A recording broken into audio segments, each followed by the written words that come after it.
गायत्री मंत्र हमारे साथ साथ। ओम भूर्भुवः स्वः तत्सवितुर्वरेण्यं भर्गो देवस्य धीमहि धियो यो नः प्रचोदयात्। परम पूज्य गुरुदेव और वंदनीय माता जी की सूक्ष्म उपस्थिति में विराजमान शक्ति स्वरूपा माताओं, बहनों और भाइयों, आज का बसंत का पावन दिन, हर्ष का, उल्लास का, प्रेरणा का, प्रकाश का दिन। आज के दिन एक और महत्वपूर्ण घटना हुई और वो थी परम पूज्य गुरुदेव 15 साल की उम्र में अपनी साधना की कुटिया में बैठे हुए ध्यान कर रहे थे। दीपक के पास, दीपक की लौ में से निकलते हुए दादा गुरु को उन्होंने देखा। पहले तो वो थोड़े अचंभित हुए, डरे भी, ये आकृति कौन है।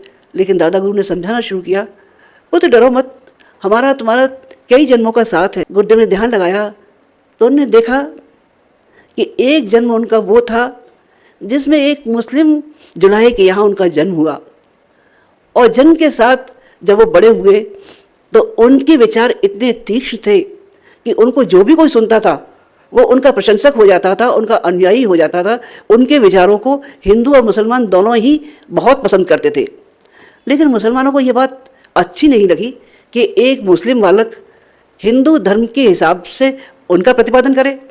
उन्होंने फतवा जारी किया कि इनके हाथ पैर बांध के बेड़ियों से और गहरी नदी में इनको फेंक दिया जाए। उनको पानी में डुबो दिया गया। उन्होंने डूबना मंजूर कर लिया, लेकिन अपने सिद्धांतों से समझौता करना स्वीकार नहीं किया। और उनका मानवता के हित के लिए और मानवता को सही राह दिखाने के लिए, इनको विडंबनाओं से बचाने के लिए जो भी प्रयास करना पड़ेगा मैं करूँगा जरूर। उन्होंने डूबना मंजूर कर लिया, उनको डुबो दिया गया। लेकिन परमात्मा की ऐसी कृपा कि उनकी बेड़ियाँ स्वतः ही टूट गई और वो किनारे पे आ लगे। ये जन्म था परम पूज्य गुरुदेव का कबीर वाला। इसके बाद ये आत्मा आगे बढ़ी। उन्होंने दोबारा फिर बताया, बेटा फिर देखो। उन्होंने दोबारा देखा तो वही आत्मा चलकर रामदास के रूप में आई। वो बालक जो शादी के मंडप में था, पंडित कहता जा रहा था लड़का लड़की सावधान। रामदास सोचने लगे, ये शादी के वक्त ये सावधान क्या जिंदगी ऐसी ही होनी चाहिए अपने पेट के लिए, पत्नी बच्चों के लिए, या इससे भी बढ़कर समाज के लिए कुछ जिया जाना चाहिए। वो सोच ही रहे थे, तब तक पंडित ने दोबारा कहा सावधान। अब रामदास फिर तिलमिलाए कि मैं क्या करूं, समझ में नहीं आ रहा। सामान्य किसी जिंदगी, पशु जैसी जिंदगी जीता रहूं या इसके आगे उठूं। तीसरी बार पंडित ने जैसे ही सावधान कहा, रामदास वहां से उठ भाग खड़े हुए। उनका नहीं, ये सांसारिक बंधन मेरा रास्ता नहीं रोक सकते। वो चलते चले गए और कहाँ पहुंचे, वो बन गए समर्थ गुरु रामदास। उन्होंने राह चुनी स्वतंत्रता की राह की, देश की आज़ादी के लिए अपना सब कुछ दांव पे लगाने की। उनके पिता सूर्याजी पंतों ने उनको गायत्री मंत्र सिखाया था। उनका बेटा गायत्री बहुत बड़ी देवी है और सबसे बड़ी शक्तिदायिनी, तुम इसकी साधना करोगे तो हमेशा सफल रहोगे। उन्होंने गायत्री मंत्र के साथ साथ 2000 सूर्य नमस्कार वो नियमित किया करते थे। और उनके प्रिय थे हनुमान जी। उन्होंने हनुमान जी के 700 मंदिर कम लागत वाले, ये नहीं बहुत बड़े बड़े, छोटे छोटे 700 मंदिर बनवाए। और वहाँ से उन्होंने प्रशिक्षण की रूपरेखा रखी। उन्होंने लोगों को बुलाया, वहाँ उनसे व्यायाम कराया, शारीरिक शक्ति उनकी मजबूत की और उनको प्रशिक्षित करके आज़ादी की लड़ाई के लिए भेजते रहे। पहले इस काम में छत्रपति शिवाजी उनका सहयोग करते रहे, लेकिन बाद में उन्होंने देखा कि राजा ही क्यों एक काम में आगे रहे, जनता का समर्थन और जनता का सहयोग भी बहुत जरूरी है। उन्होंने हर घर से ये कहा, हर घर से जिसकी जो सामर्थ्य है वो समाज के लिए दे। जो व्यक्ति दे सकता हो वो व्यक्ति दे, जो साधन दे सकता हो वो साधन दे, और उससे वो राष्ट्रीय आंदोलन की गति को और ज़्यादा गति देते रहे। इसके बाद यही आत्मा जो 2 शरीरों में से चली थी वो तीसरे शरीर में पहुंची, और वो थे रामकृष्ण परमहंस। रामकृष्ण परमहंस की जिंदगी बहुत गरीब घर के थे, खाने पीने की भी दिक्कतें थीं। उनके बड़े भाई कलकत्ता में नौकरी करते थे।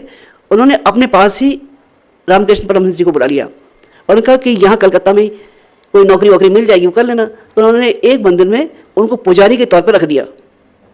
वहाँ से उनकी आजीविका के लिए जो प्रसाद चढ़ता था या जो कुछ मिल जाता था, काम चलता रहा। लेकिन रामकृष्ण परमहंस ने सोचा, क्या केवल माला घुमा देने से, आरती और धूप दीप जलाने से क्या साधना सफल हो सकती है? उन्होंने कहा कि अपने अंदर की श्रद्धा और अपने अंदर को जब तक न बदला जाएगा तब तक हमारी प्रतिमा यथावत रहेगी, इसमें प्राण नहीं आ सकते। मूर्तियां आज भी लाखों की संख्या में हैं, लेकिन क्या कोई प्राणदायिनी है? प्राणदायिनी बनी थी रामकृष्ण परमहंस जी के लिए। कैसे बनी? उनकी शिकायत एक बार रानी रासमणी जी से, जिन्होंने मंदिर बनवाया था दक्षिणेश्वर का, उनसे कर दी कि आपका ये पुजारी जो है, ये जो भोग लगता है देवी के लिए, ये मंदिर में जाकर खुद खा जाता है। रानी रासमणी सोचने लगी कि भाई ये जो शिकायत कर रहे हैं इसमें कितनी वास्तविकता है, इसको पहले चेक कर लिया जाए। तो वो एक झरोके पे जाके बैठ गई और वहां से देखती रही। रामकृष्ण परमहंस भोग की थाली लेके आए, माँ के आगे रखी, कहने लगी, माँ तेरा बेटा तेरे लिए भोग लेके आया है, भोग लगा। माँ मूर्ति चुपचाप बैठी रही, कुछ नहीं बोली। फिर रामकृष्ण परमहंस कहने लगे, अच्छा माँ, तुझे शायद ये लगता है कि बेटे ने नहीं खाया तो माँ कैसे खा ले? अच्छा मैं खा लेता हूँ। तो रामकृष्ण परमहंस जी ने थोड़ा सा उसमें खा लिया, फिर कहने लगे, माँ अब तो तू खा ले, भूखी रहेगी तो कैसे बात बनेगी? रासमणी सब देख रही थी। उन्होंने देखा पत्थर की मूर्ति का हाथ अपनी जगह से खुला, थाली में गया, प्रसाद उठाया और मुंह तक ले गई। ये रामकृष्ण परमहंस की काली ये भावना अगर हो तो मूर्ति में प्राण आ जाते हैं, नहीं तो आज तो मूर्तियां सबके लिए मूर्ति ही बनी हुई हैं। ये बसंत उभरा है तब देश के लिए लड़ने वाले उन नौजवानों ने जो 20 से लेकर 25 साल की उम्र के थे, उन्होंने केवल एक ही बात कही, मेरा रंग दे बसंती चोला। इस बसंती चोले को पहनकर वो लोग आज़ादी की लड़ाई के लिए फांसी के फंदों पर लटक गए। अब हम फांसी के फंदों की बात तो नहीं कर सकते, लेकिन हाँ एक बात कर सकते हैं, माता जी की जन्म शताब्दी, अखंडदीप की जन्म शताब्दी आ रही है।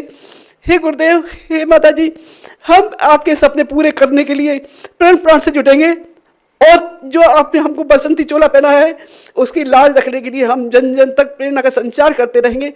आपकी बात से हम पीछे हटेंगे नहीं। भगवान हमको शक्ति देना, सामर्थ्य देना। ओम शांति।